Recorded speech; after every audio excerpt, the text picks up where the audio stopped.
Tapi kalau getah ni tak ada, boleh menyebabkan enjin pun gegar, vibrate lah, vibration yang tinggi.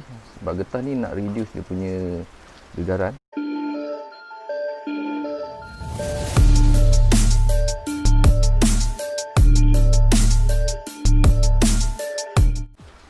Kau tengok dia macam ni, tapi dia nak mereducekan gegaran sebab blok ni dia getah kan, biasalah enjin. Lepas tu satu lagi kat sini, benda ni bukan kata buat saja, dia ada rubber kat bawah ni dan dia memegang antara sisik ni lah. So kalau korang tak ada, korang boleh cari balik rubber ni. Kalau gegar teruk sangat, tukar je lah. Ada jual kat kedai. Dia cover ni dengan dia punya getah kat bawah ni. Okay. Dia sampai satu masa dia akan pecah lah.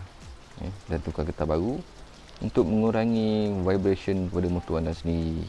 Okey, jom kita nak pasang head. Saya pakai gasket biasa je, RZ punya, yang brand ni.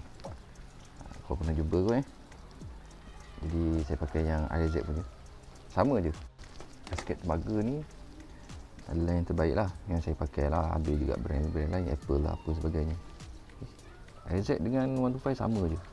Begitu juga dengan blok, sama je. Kalau di kilang, sedikit pun tidak menggunakan dam gasket. Tapi kalau kita ni nak guna boleh, tak nak guna pun boleh. Okay. Nak guna boleh, tak nak guna boleh. Cuma kalau tak nak buat dua kali kerja, takut bocor ke ataupun barang tak ada, lebih baik kita pakai gang gasket kan. Gang gasket pun tak apa ringgit pun, cuma kita letak di bahagian luar sini. Okay. Di bahagian luar kita letak, dan kita akan letak dalam dia punya ni lah.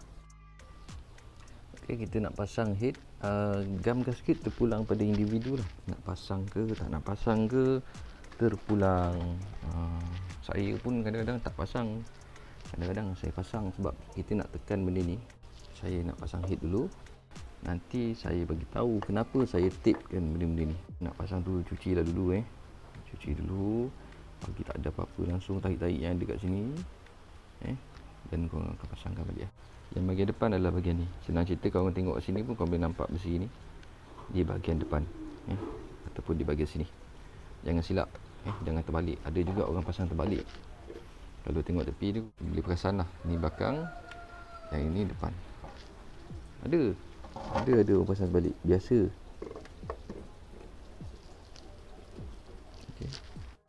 Okey, kita akan masukkan skru dia satu-satu.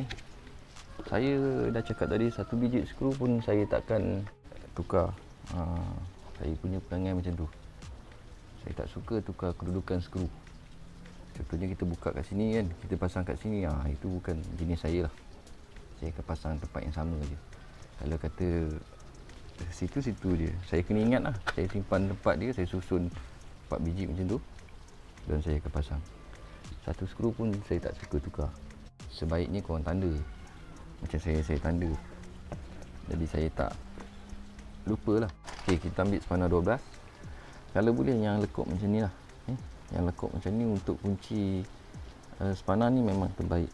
Saya buat tanda ni sebenarnya kedudukan skru semasa ketat. Jadi saya marking ni, contohnya bila spana saya duduk macam ni, dia dah ketat macam mana saya buka dulu. Macam itulah lebih kurang. Jadi saya ketatkan dulu sikit-sikit. Kita selalu amalkan kedudukan bersilang ni sebenarnya bagus untuk kita punya, orang kata apa, ketahanan enjin tadi. Nak bocor tu payah. Buka semua boleh buka kan. Tapi nak tahu cara tu, tak semua tahu cara. Dan saya sendiri, saya belajar dekat orang. Bukan kata kita pandai terus. Kutip ilmu lah, sikit-sikit. Kita kutip dengan orang ni, kita kutip dengan orang ni. So kita bolehlah kita tahu. Macam tu je. So saya punya tape dengan batang ni sama. Itu cara saya lah. Kalau korang nak ikut-ikut lah, tak nak ikut pun tak apa. Macam ni pun sama juga, saya tape kan. Alright, itu saja. Senang bila kita marking, kita senang. Kita tak takut-takut nak kunci. Memang confirm bila kita pakai spana ni, dia takkan pergi lebih lah. Contohnya ni dah kedegat 3 kan, takkanlah sampai kedegat masih duduk sini lagi. Mesti confirm skru tu akan patah. So kita akan tahu sendiri lah. Duduk macam tu je, tak perlu nak ketat sangat, tak perlu longgar, dan kita tahu kedudukan asal dia. Okay. Macam tu.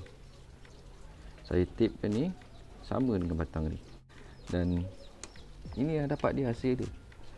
Head korang macam mana keluar kedai.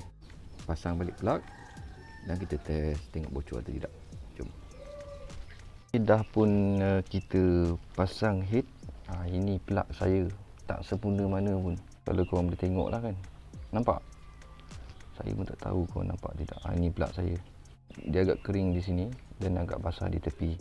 Setkan korang punya kereta cantik, cun. Inilah korang punya hasil. Kalau boleh korang cari macam ni. Saya pun nak fokus kat sini, dan fokus. Okey. Kat sini korang boleh tengok. Kita nak basah di sini, dan di tengah ni kering. Agak keperangan lah, bukan putih. Ini pun tak sempurna lagi sebenarnya. Masih ada lagi, orang kata apa, plug yang sempurna. Korang nak sempurnakan plug ni, pastikan korang punya magic pellet tu setting bagi ngam. Lepas tu angin korang setting bagi ngam.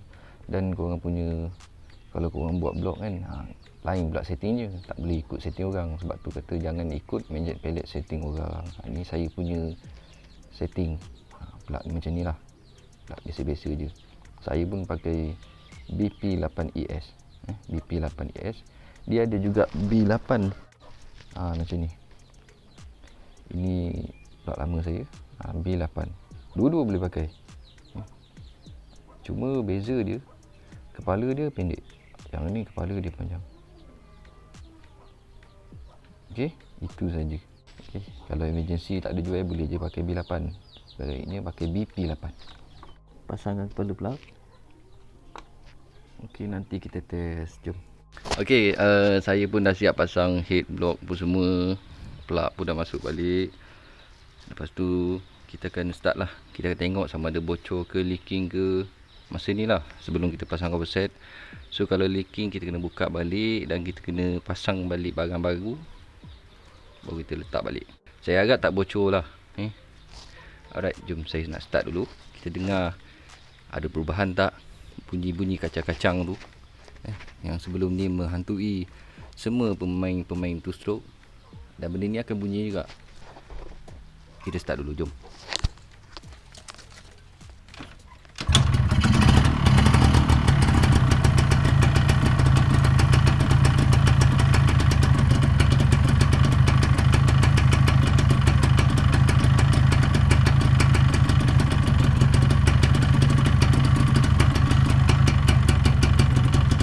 Okey, kalau korang boleh dengar lah, dia tak ada bunyi kacang-kacang dah macam dulu.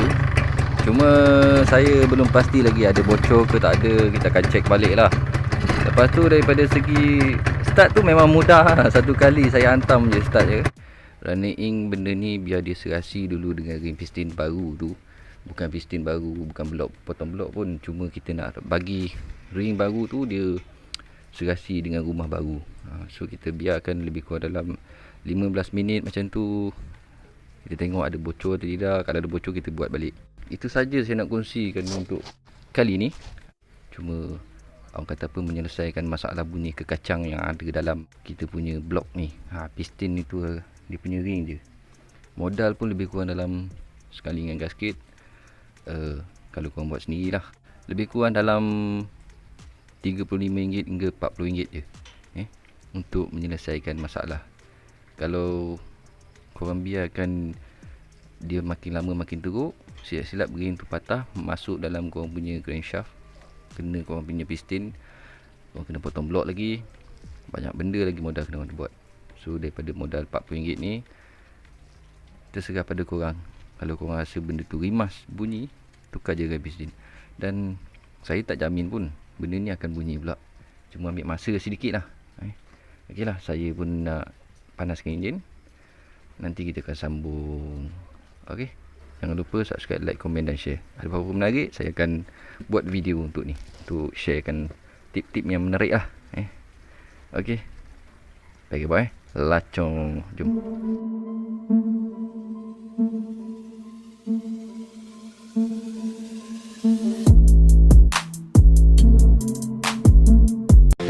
Jangan lupa subscribe boh. Kalau tak malah nak buat video ngajuk lah. Bodoh.